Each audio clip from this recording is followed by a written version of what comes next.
Hello అండి, అందరికీ నమస్కారం. ఈరోజు రెసిపీ వచ్చేసి గోరుచిక్కుడుకాయతో కర్రీ. ఈ గోరుచిక్కుడుకాయతో కర్రీ ఎలా తయారు చేసుకోవాలో ఈ వీడియోలో పూర్తిగా చూసేయండి. ముందుగా అయితే ఈ గోరుచిక్కుడుకాయలను అయితే నీట్గా ఇందులో ఉన్న పీసులు అయితే తీసేసుకుంటున్నాను. ఈ పీసులు తీనిక రాకపోతే వీటిని అయితే కట్ చేసుకోండి, సరిపోతుంది.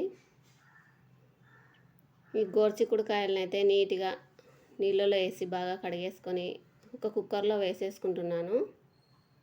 నేనైతే ఇక్కడ అరకిలో గోరుచిక్కుడుకాయలను అయితే తీసుకున్నాను. ఈ గోరుచిక్కుడుకాయలని మేమైతే ఇక్కడ మట్టికాయలు అంటాము.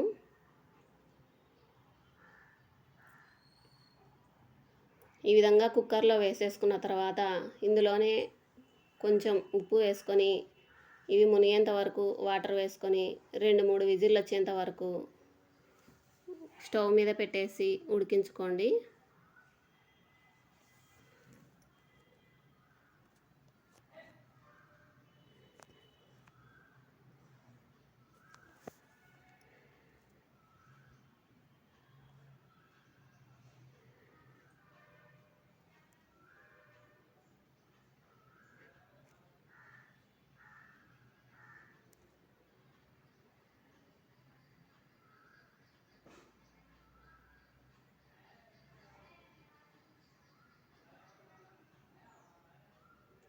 నేనైతే ఇక్కడ 2 విజిల్లే పెట్టేసుకున్నాను, ఎందుకంటే మట్టికాయలు లేతగా ఉన్నాయి కాబట్టి.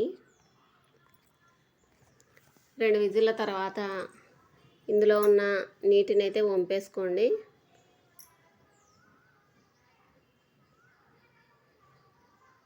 ఇప్పుడైతే స్టవ్ వెలిగించుకొని ఇంకొక కడాయి పెట్టుకొని అందులో 1 టేబుల్ స్పూను ఆయిల్ వేసుకోవాలి.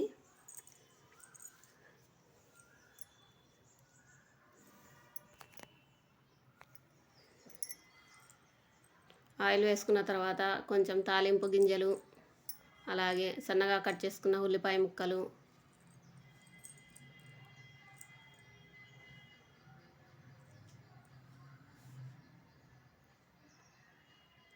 ఇవన్నీ వేసేసుకొని ఒకసారి 2-3 సార్లు బాగా కలిపేసుకోవాలి. ఉల్లిపాయ ముక్కలు కొంచెం కలర్ మారిన తర్వాత ఇందులోనే పచ్చికరివేపాకు వేసుకుంటున్నాను.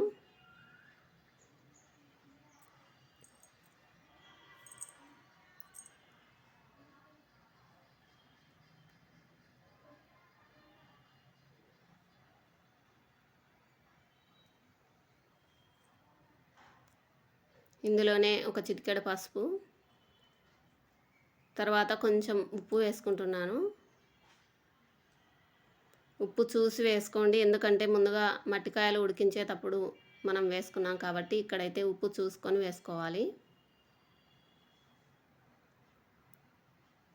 ఇవి 2 వేసిన తర్వాత ఒక 2-3 నిమిషాలు అయితే ఇందులో ఫ్రై చేసుకోవాలి.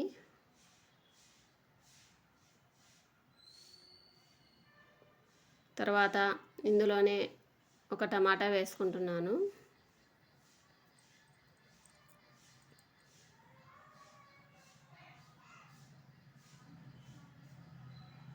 ఈ టమాటా ముక్కలు మెత్తగా మగ్గిపోవాలి. ఇక్కడ మెత్తగా మగ్గిపోయిన తర్వాత అయితే ఇందులో కొద్దిగా కారం,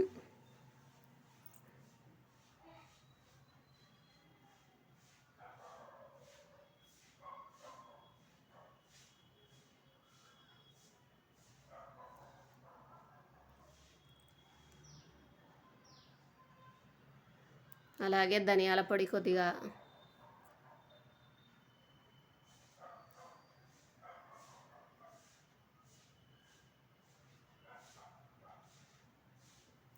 తర్వాత ఎండు కొబ్బరి, అల్లం, కొత్తిమీర, వెల్లుల్లి, కొంచెం ఉప్పు వేసి రోట్లో దంచుకున్న పేస్టు,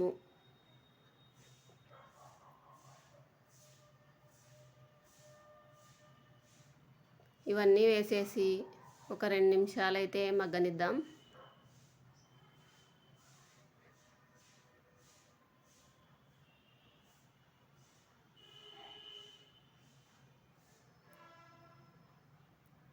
ఇది కొంచెం మగ్గిన తర్వాత ఇందులో ఉడికించుకున్న మట్టికాయలను అయితే వేసేసుకొని బాగా కలిపేసుకోవాలి.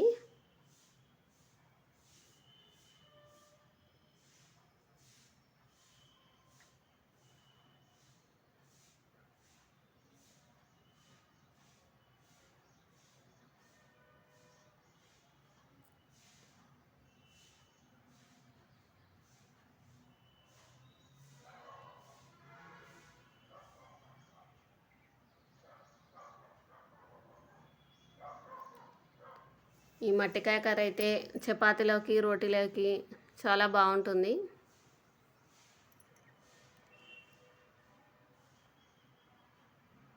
ఇలా బాగా కలిపేసుకున్న తర్వాత స్టవ్ ఆఫ్ చేసుకొని దించేసుకోవడమే.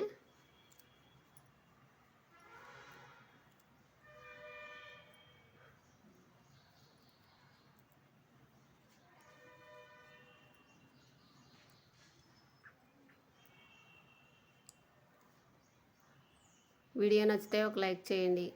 Thank you.